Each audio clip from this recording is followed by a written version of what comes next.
Okay hello. तो आज की क्लास में जो मेन टॉपिक है उससे शुरू करने से पहले एक छोटी सी बात, एक छोटी सी कहानी जरा ध्यान से सुनो तुम लोग। अब ये जैसे तुम लोग कभी मान लो नहा रहे हो तो नहाते समय तुम्हारी बॉडी पे कितना पानी है, अगर तुमसे कोई पूछ ले तो तुम इसका जवाब दे पाओगे क्या? बिल्कुल भी नहीं आइडिया हमें इसका। मतलब हो सकता है कि फील हो कि अभी बहुत ज्यादा गीला हूं, थोड़ा कम गीला हूं, बट एक परफेक्ट नंबर कभी दे पाओगे कि मेरे ऊपर इतना पानी है? या फिर चलो स्पॉन्ज होता है, स्पॉन्ज जो पानी को एब्जॉर्ब कर लेता है, अगर उसमें बोल दिया जाए तो कि बताओ कितना पानी है, तो क्या उसका आंसर दे पाओगे? नहीं, बिल्कुल नहीं दे सकते। या फिर ऐसे कोई हमारा फोन है या कोई भी चीज अगर गीली हो गई है उसमें भी कितना पानी है ये चीज का आंसर देना पॉसिबल ही नहीं है कि नहीं, कि मैं गिन के बता सकूं कि कितना पानी है। बट कभी कभी जो वाटर है वो क्या करता है, एक बहुत ही इसेंशियल पार्ट, बहुत ही मेन रोल प्ले करता है किसी भी कंपाउंड में। कहने का मतलब जैसे मेरे पास ये कोई कंपाउंड है, बड़ा ही खतरनाक सा तुम्हें देखने को मिल रहा है, बट इस कंपाउंड में ये देख सकते हो ना जो ब्लू ब्लू कलर का, ये सब के सब वाटर है। और यहां पे तुम एग्जैक्टली गिन के बता सकते हो कि कितने वाटर है। अब गिन सकते हैं 1 2 3 4 5 6 7 8 9 10 11 12 13 14, गिन के 14 वाटर के मॉलिक्यूल्स हैं इस पूरे के पूरे कंपाउंड में। तो तुम देख के बता सकते हो, ये चीज बहुत ज्यादा आसान है बताना, ठीक है। तो कई बार ऐसा होता है जो वाटर है वो फिक्स नंबर में किसी कंपाउंड के साथ जुड़ा हो और तब वो क्या बनाता है, क्रिस्टल स्ट्रक्चर बनाता है, ठीक है। और एक जो क्रिस्टल स्ट्रक्चर बनाता है, ये जो पूरा उसने काम किया है, इसी चीज को हम क्या बोलते हैं, वाटर ऑफ क्रिस्टलाइजेशन बोलते हैं, ठीक है। और सिर्फ ये नहीं, ऐसे बहुत सारे एग्जांपल होते हैं, like blue vitriol, global salt, gypsum, green vitriol, white vitriol, Epsom salt, बहुत एग्जांपल है, याद नहीं करना।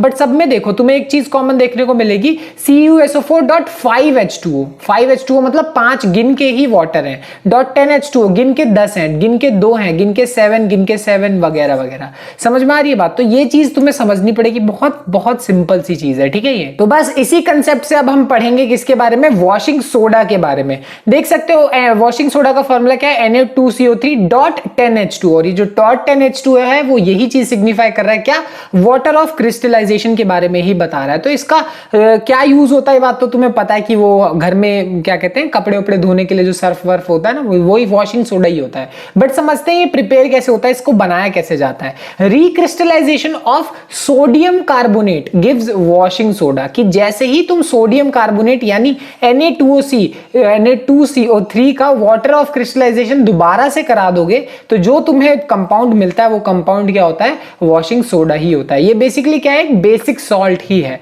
ठीक है। तो तुम देख सकते हो कोई बहुत मुश्किल रिएक्शन नहीं है, इजी सी रिएक्शन है। Na2CO3 सोडियम कार्बोनेट, उसमें तुमने क्या करा, 10H2O को ऐड कर दिया, हमारा काम बन गया। तो यही सिंपल बेसिक सी चीज है, कोई बहुत बड़ी चीज नहीं है ये। तो ध्यान रखना, सोडियम कार्बोनेट में वाटर मिक्स कर देंगे, रिएक्शन बन जाएगी।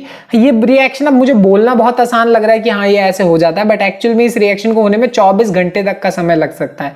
तो ये रियल लाइफ में रिएक्शन कैसे होती है उतना अभी तुम्हें जानना नहीं है, बट ये रिएक्शन तुम्हें थोड़ी सी याद कर लेनी है, वो तुम कर सकते हो, इजी है ये। तो अब बात कर लेते हैं यूजेस की, कि वॉशिंग सोडा के क्या क्या यूजेस हैं वो देखते हैं। सिंपल सी चीज है। तो सबसे पहली चीज क्या है, ग्लास, सोप या फिर पेपर इंडस्ट्री में तुम्हें ये चीज देखने को मिलेगी। अब तुम्हारे पास कोई ग्लास वगैरह की फैक्ट्री होती है, पेपर की फैक्ट्री होती है, वहां पे भी इसका यूज किया जाता है, ठीक है।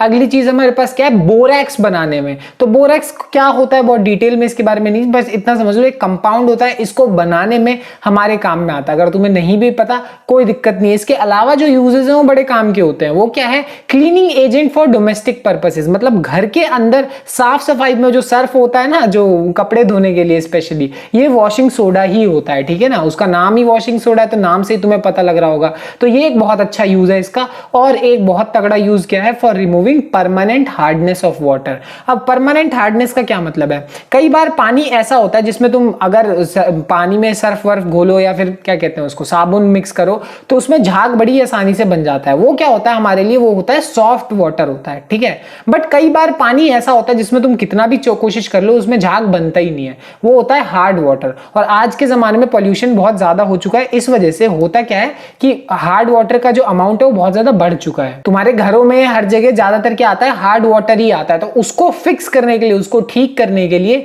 ज्यादातर क्या यूज होता है, वॉशिंग सोडा ही यूज होता है। ये बात ध्यान रखना, ठीक है ना। बहुत सिंपल और बहुत बेसिक सी चीज है, कोई बहुत बड़ी चीज नहीं है ये। तो ये थी पूरी की पूरी कहानी वॉशिंग सोडा और वाटर ऑफ क्रिस्टलाइजेशन की। अब जो भी है मिलते हैं अगली क्लास में, बाय बाय।